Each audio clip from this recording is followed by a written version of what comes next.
Thursday, February 26th.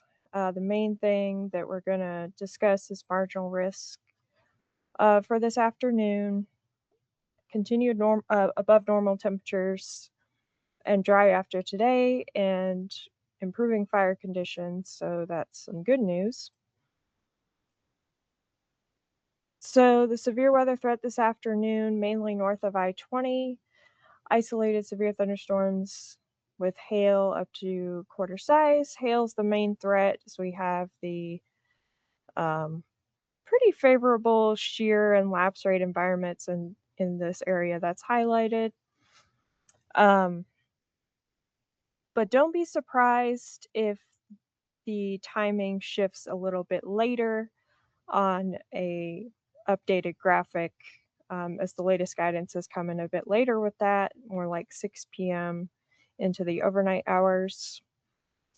Generally, it should be isolated and not widespread. So here's a look at the timing. You can see there's an uptick in the chances around that 6 p.m. time frame. Some northern areas could get in on it a bit sooner this afternoon. But generally, like I said, the latest guidance has really kind of come in later with that. And this in particular is 6-hour time increments.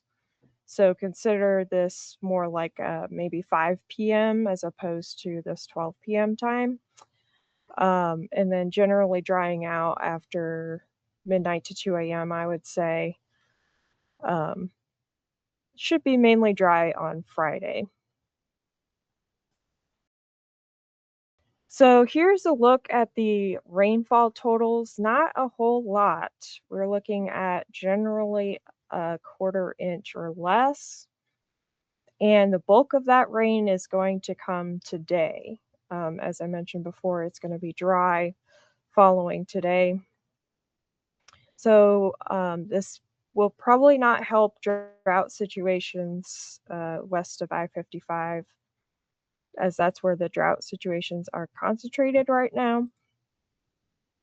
There are some intermittent low rain chances throughout the week. That's due to several waves that'll be mostly to our northwest. So it'll be mainly northern areas that may get a shower or two, but most areas should remain dry through much of the week, especially further south.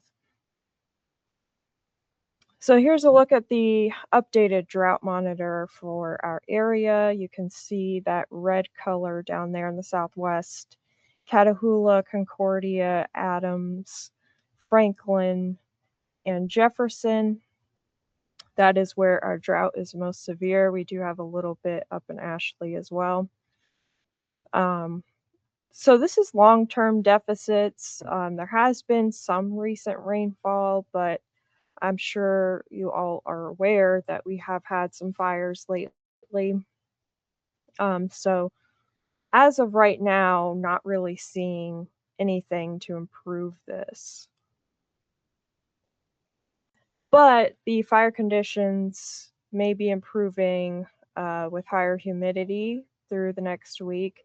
It is going to be dry or drier Friday, Saturday, and even Sunday. Sunday's getting a bit moister, but that is following some rainfall at least. So, and the winds should be a lot lighter than what we saw during the red flag warning a few days ago. So, fire conditions should improve.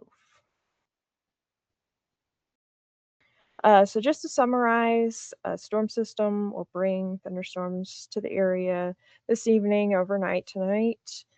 Marginal risk for severe thunderstorms with that, not widespread, isolated, with hail as a main threat. Not much rainfall and continued dry conditions, but the increasing humidity will improve the fire conditions.